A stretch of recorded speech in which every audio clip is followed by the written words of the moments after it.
All right, we're back out in the shop with another DIY build. Today, we've got this nice little shelf that we can place on the wall. We have a string to hold it from whether the ceiling, or we can put brackets on the back and hang it from the wall. This is built with one 2x4 and a 2x6. Obviously, we didn't use all of the wood, so to be honest, this is probably a $5 build. All right, and I think you could get great profit from this. So stick with me. We'll go through the build and we'll see you at the end. All right, so I got my one 2x4 here. I got my 1x6. So next, what we're gonna do is we're gonna head over to the miter saw, get these cut, and then we'll come back.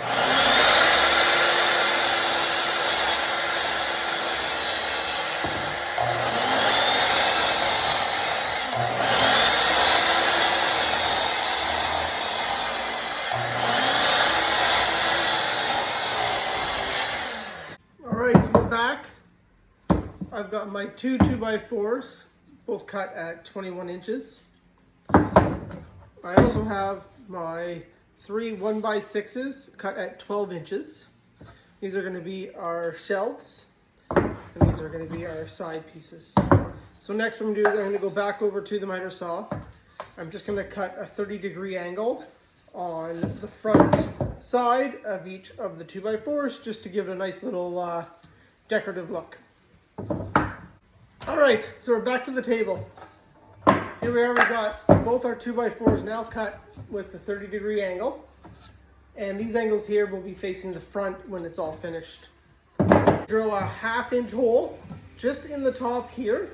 I'm gonna come down about maybe an inch from the top of the 2x4. We're gonna do that on both sides.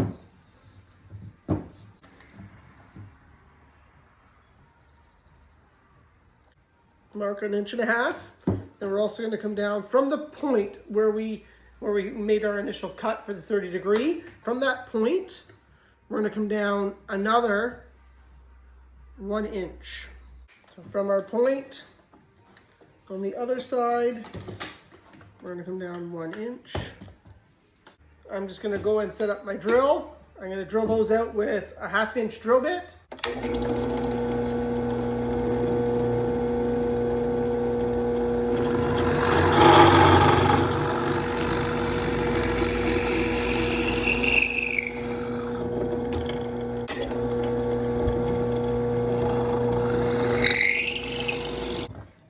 Have our holes drilled. Those holes there, we're going to have some type of rope in there, which will allow us to hang this shelf. I'm going to get a measurement just so that they're all the same distance, but I'm not sure if I want to go to the very bottom and be flush,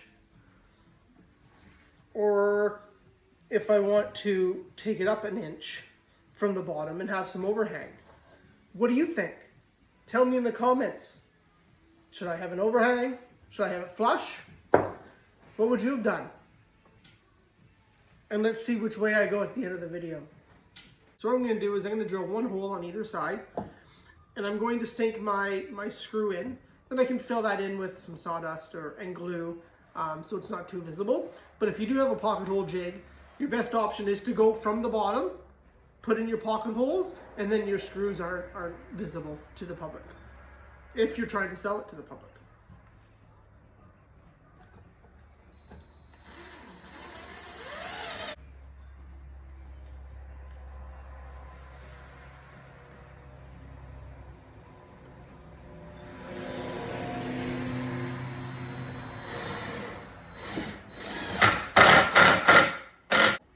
All right, so we've got it screwed together. It took 6 screws. I went 5 7/8 in between the openings, it just felt like that was enough room. If I went 6 inches, we'd be pushing a little more to the top. We're gonna do some light sanding. We'll do some round overs on some of these edges so they're not so sharp.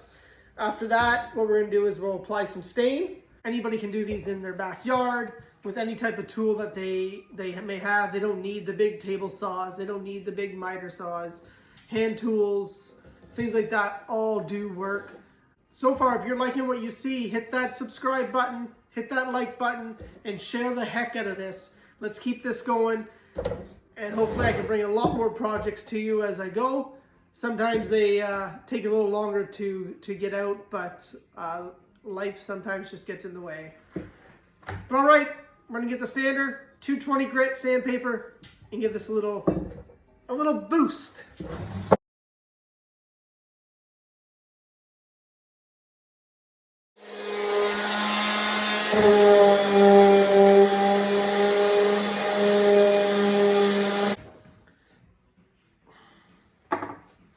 And I know I'm gonna hear it, and I know somebody's gonna say it.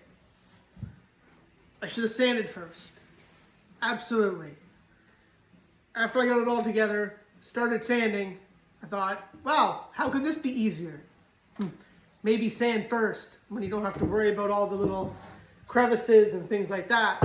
You can sand first. Also, I could stain first. Let it dry after the sanding, stain it, then build it. So next we're going to stain.